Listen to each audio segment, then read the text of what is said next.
viver no Espírito ou viver em Espírito é ser um super crente? É ser um super santo? Ser mais santo do que os outros?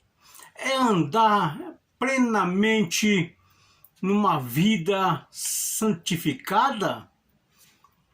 O que vem a ser realmente viver sob o Espírito de Deus? O que é andar em Espírito? Que a graça e as bênçãos do eterno Deus sejam sobre sua vida.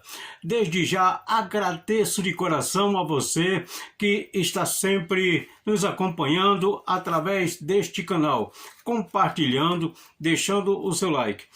E se você é a primeira vez por aqui, não me conhece, sou Reginaldo Pessoa e desde já te convido a ficar comigo até o final deste vídeo. E no final, não me esquece não, deixa o seu like ou dislike e também se inscreve no canal. Quero compartilhar com você 3 versículos da Palavra de Deus, que encontra-se na 1 João, versículo 4 até o versículo de número 6. 1 João, versículo 4 até o versículo 6. Que diz assim a palavra de Deus: aquele que diz, eu o conheço, e não guarda os seus mandamentos, é mentiroso, e nele não está a verdade. Mas qualquer que guarda a sua palavra, o amor de Deus está nele, verdadeiramente aperfeiçoado. Nisto conhecemos que estamos nele. Aquele que diz que está nele, também deve andar como ele andou. Em seguida a essa leitura, quero fazer uma reflexão aqui junto com você sobre o que é viver no Espírito, ou viver em Espírito, ou andar em Espírito. Na carta do apóstolo Paulo aos Romanos, capítulo 8, a palavra de Deus vai nos dizer a seguinte palavra, o seguinte texto: portanto, agora nenhuma condenação há para os que estão em Cristo Jesus, que não andam segundo a carne, mas segundo o Espírito, porque a lei de vida em Cristo Jesus livrou-me da lei do pecado e da morte. Mas o que vem ser a viver em Espírito, andar em Espírito, é ser um super crente? É ser mais santo do que os outros? É exigir dos outros a santidade que nós às vezes queremos viver e que muitos fingem viver a santidade, exigem a santidade daqueles que estão ao seu redor e não conseguem também viver uma vida plenamente santa, porque o ponto de vista de santidade, ela tem diferenciado de pessoas para pessoas. A percepção de santidade é diferente de pessoa para pessoa. Uns entendem que santidade é um viver normal, se aproximando de Cristo a cada instante. Outros já entendem que viver em santidade é se isolar do mundo, é procurar um lugar só seu, onde possa ali sempre refletir. Não, não é isso. Santidade é a união do homem, e quando falamos o homem, falamos do ser humano. Santidade é quando há uma união, assim, dessa maneira, uma união nossa com Cristo. Vai mudar toda a nossa maneira de viver, mas, porém, sem sair do modo natural de vivermos. Nós vamos viver unido com Cristo, mas vamos continuarmos a sermos as pessoas naturais que somos. Adão. Quando Adão pecou, ele pecou baseado no que lhe parecia justo, razoável e desejável. Sim, o pecado de Adão foi baseado nessas três vertentes. A vertente do que lhe parecia justo, a vertente do que lhe era razoável e a vertente do que lhe era desejável. Essa é a estrutura do pecado. Parece justo. Parece. Eu disse parece. Essa foi a estrutura do pecado, da queda do homem.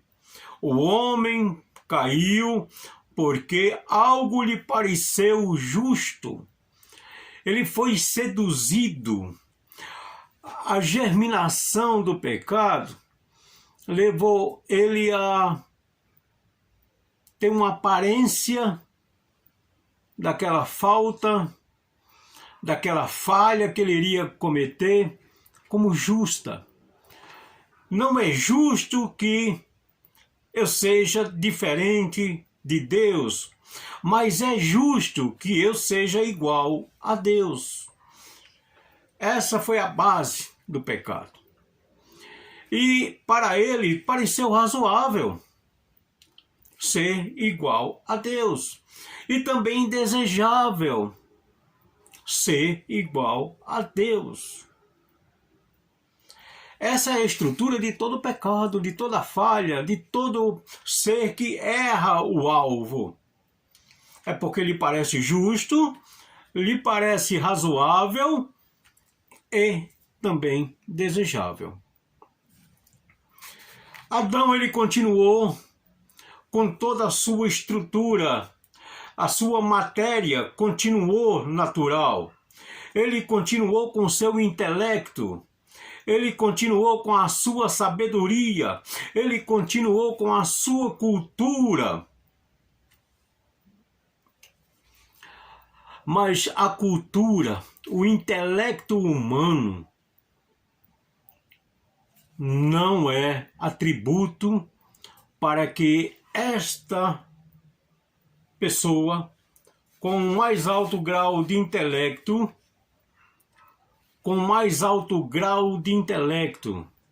com a sua maior sabedoria, essa cultura não restaura o homem e nem o torna apto para Deus. Deus, quando olha para o homem, ele não olha para o intelecto do homem, ele não olha para a cultura do homem. Se assim fosse, apenas algumas culturas, alguns países seriam os escolhidos, os salvos, os alcançados por Deus. Mas o que Deus olha é justamente a estrutura espiritual do homem. A restauração do homem, a restauração do homem acontece através da estrutura espiritual. Adão, ele continuou com a sua estrutura natural, com o seu intelecto, com a sua sabedoria, com a sua cultura, porém toda a sua estrutura espiritual estava morta. A consciência de Adão não poderia restaurá-lo.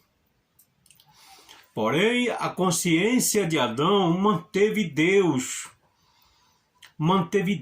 ali em sua consciência. E esta consciência que mantém Deus, ela vem de um caráter da matéria natural. A vida espiritual, ela é baseada na vida natural. Só vai ter uma vida espiritual aquele que também tem a vida natural. Ele não precisa deixar de viver naturalmente para ter uma vida totalmente diferente, se isolar, viver a sua vida em reclusão. Não, ele é igual. Jesus, ele esteve aqui e Jesus era o maior padrão, o modelo, o exemplo da vida com Deus. Porque aquele que tem uma vida em espírito, que vive segundo o Espírito de Deus, este vai proclamar a Deus. A alma, ela é uma trindade. A nossa alma, ela é uma trindade de razão, afeição e volição. Por isso que às vezes a nossa razão não são as mesmas razões que a vida em espírito vai nos mostrar. A nossa razão, ela é apenas um parâmetro para a nossa vida natural. A nossa razão é apenas um padrão para a nossa vida natural. A alma, ela tem a vida natural. A razão, a afeição e a volição. Faz parte da vida natural da alma. Agora, o espírito também é uma trindade. O espírito também é uma trindade. Em seus atributos, o espírito, em seus atributos, é a trindade de consciência, comunhão e intuição. É justamente na consciência que a vida em espírito vai transformar o caráter, a estrutura mental, para que a consciência comece a ter vida, comece a ter uma vida blindada. Porque a nossa consciência, no estado natural, nós podemos ter uma percepção do bem e do mal totalmente errada. Nós podemos ter uma percepção. A nossa consciência, ela pode ser enganada por Satanás. Nós podemos ter uma percepção do bem e do mal totalmente desfocado, totalmente fora do parâmetro legal. Mas quando a vida espiritual que nasce através da união com Cristo, aí esta consciência, ela é aperfeiçoada. E os mandamentos e todo o comportamento, toda a vida, toda a estrutura da matéria natural vai sofrer uma reforma, vai sofrer uma transformação, e aí vai surgir uma nova vida, um novo ser intrínseco no ser natural. Esta pessoa que nasce de novo, ele vai ter uma estrutura mental muito mais elevada, ele vai viver segundo a consciência, não dele, não da sua razão, mas através da razão da palavra de Deus. Ele vai basear a sua consciência, a sua comunhão e a sua intuição segundo os parâmetros da palavra de Deus. Para conhecer Deus, para viver a vida de Cristo, eu preciso guardar a palavra de Cristo. Eu preciso estar nele e guardar a sua palavra e a minha consciência viver dentro destes parâmetros. A minha carne não vai mais me sujeitar. A minha alma, na estrutura natural, não vai ser mais dominada, porque agora a vida em espírito vai superar isto aí, vai ser muito além. A minha consciência vai ter uma outra estrutura, de um novo caráter, e eu vou precisar estruturar esta consciência através da comunhão com Deus e comunhão aqui uns com os outros. É impossível ter comunhão com Deus se não tem comunhão com os outros. É impossível dizer que ama a Deus se eu não amo o meu semelhante. É impossível ter comunhão com Deus se eu não tenho comunhão com o meu semelhante. Aonde o cristianismo muitas vezes tem se enganado é assim. Caim e Abel. Caim adorou a Deus. Caim adorou a Deus. Ele foi o primeiro a sacrificar. Ele fez um sacrifício, ele levou uma oferta. Ele adorou. Porém, matou seu irmão. Ele procurou adorar a Deus na sua maneira, na sua razão. Abel procurou adorar a Deus segundo a sua consciência. Há essa diferença. A razão de Caim, a consciência segundo o Espírito de Abel. Cristo é o modelo perfeito de consciência. Cristo é o modelo perfeito de Deus para a nossa consciência. A nossa união com Cristo é a causa, é a base da nossa estrutura espiritual.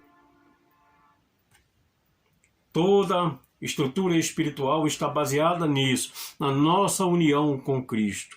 Não há estrutura espiritual. O ser não vive se ele não estiver unido a Cristo. Não é unido a um outro. Não adianta, é unido a Cristo. E quando falamos unido, falamos na mesma essência. Uma laranja perto da outra, ela está apenas perto da outra. Mas quando é espremida, tirado o sumo, ela está unida. O suco é uma união de muitas laranjas. O corpo de Cristo é a união de pessoas em Cristo. Que o Senhor te abençoe. Eu te espero no próximo vídeo, se o Senhor assim permitir. Shalom.